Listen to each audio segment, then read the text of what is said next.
Hello and welcome to Opera's Game of the Day. Today we have Magnus Carlsen with the white pieces against Maxime Vachier-Lagrob, the very first day of the semifinals and the third game of the match. So the standing so far is 1.5, a half to Magnus, so Lagrob really needs to strike back. It should be mentioned that Magnus was not happy with his play yesterday, and he was certainly eager to bring his endgame. And when he brings his endgame, he is an impossible force to stop. So Lagrob needs to strike back. Will he play for a draw or play for a win?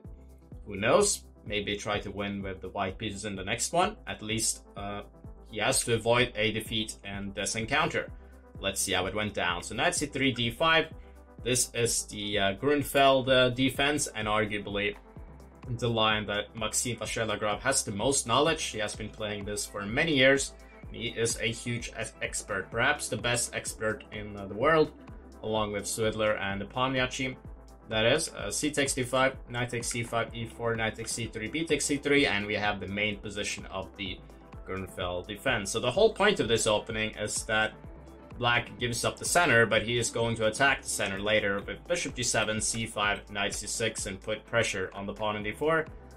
And there are a lot of ways to meet this setup. Magnus chooses a rare move. At least I don't think this move is played very often, and that is queen a4. But I can say that a bishop c4 is arguably the main move here with c5, knight e2.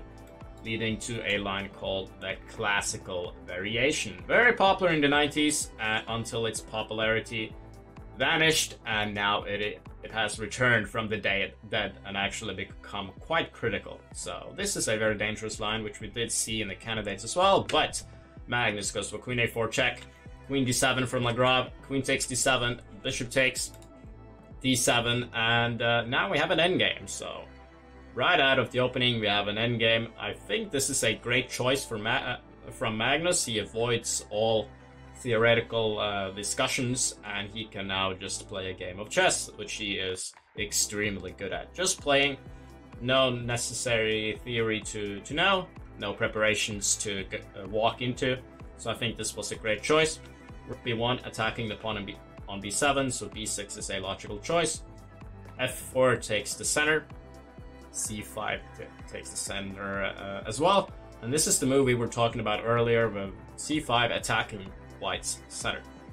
So Magnus needs to defend that pawn. He cannot take on c5 because the pawn on c3 will be hanging with check. So he chooses to defend it with knight f3, and now we have yet another attacking move from Lagrob. He is now aiming for the pawn on e4, which Magnus decides to defend with bishop d3. Knight d7 is a natural developing move, and now that the queen have gone off the board, it makes sense to put the king in the center, because the king is better placed in the center. So king e2 here is a great move for Magnus, and a very natural move at that, because you want the king in the center. You need the king to be in the center in the endgame, and it can help here protecting all of these pawns, for example, and it could be decisive. So there is no real danger of getting mated here, which is why king e2 is a great move. e6, bishop e3. And in this position, Lagrob decides to make a quite interesting choice. He wants to change the course of the game, so he decides to play c4. He has seen that if Magnus takes the pawn, he can take on e4, and he will eventually have quite a lot of activity here, down the c5, for example. So he thought, this is good for me. And so did Magnus, so Magnus decided not to take. Lagrob had seen more than that though. After bishop c2, his plan was to play knight f6, attacking the pawn on e4, and if Magnus was going to play e5 here, he would then have excellent control on the light squares after knight d5. Here Black would have been doing quite well, because he has such great control. It's very difficult for me to play d5, quite impossible. And it's going to be impossible for quite a while, because that knight on d5 is not going anywhere. And now Black can start storming on the queen side here with a5, b5, with b8, b4 in the far future. So that would have been very good for Black. Therefore Magnus decides to defend the pawn with knight d2. b5 from Lagrob. He defends his own pawn on c4 too, but also gets his pawns going here on the queen side.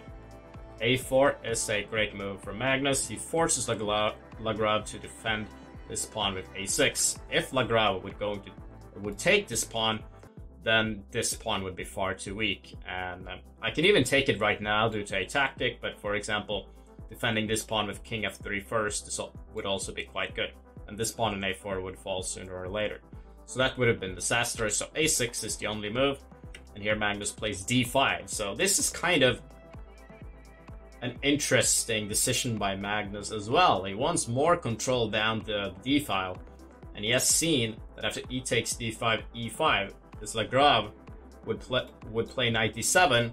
He would then have excellent play after knight f3, knight d4, and winning the pawn on b5 potentially. So this would not be so good for Lagrave. Instead, though, he plays knight e4, which is actually even worse than knight d7. And it's due to an idea coming up later in this game, which is brilliant by the world champion, I might add. A better move would have been here to play knight g4, attacking the bishop, and then opening up the position later with f6. Black needs to do something, so knight g4 here. And the difference between this move and knight d7 is that white needs to waste a tempo playing bishop d4, for example, and now f6. So white doesn't get to keep this a really great pawn structure for a long time. So that's really why this would have been better than knight d7. And after knight e4, after knight takes, pawn takes, and rook d1, Magnus gets tremendous activity down the d file here, and Lagrave really needs to watch out here, because if he loses this game, he has lost the first match. Obviously, it's not over, it could come back, but it's not a great start. Great start, of course. Castles from Lagrave's natural move. Rook d6, rook c8, and here comes the move that perhaps Lagrave had missed when he played knight e4, and that is the brilliant move, the brilliant rook sacrifice, exchange sacrifice, a takes b5 first, and then rook takes c6.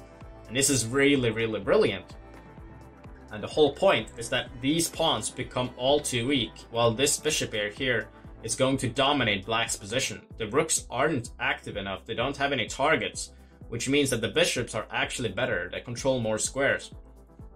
So after rook takes c6, bishop takes c4, rook a6, and rook takes b5, we notice now that there are several threats. Rook b7 followed by bishop d5 is quite unpleasant, and this pawn on c4 is bound to fall sooner or later.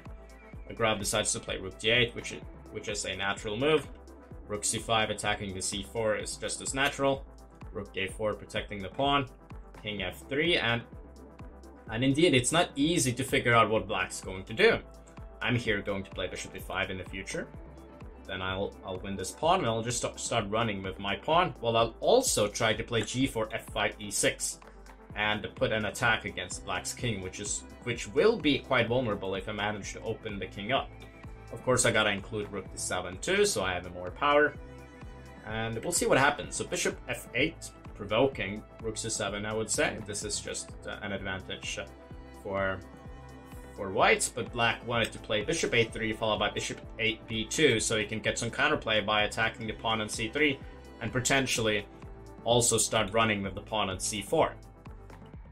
Here Magnus plays f5. We notice now that the bar did not like this move too much. Maybe it was a little bit premature. Perhaps it would have been better to simply play bishop d4 or even bishop f2 with the idea of bishop h4. That's kind of a little inhumane, but it does make sense. I do think bishop d4 is the most natural move though. Seems just very effective. And then f5, e6 coming next.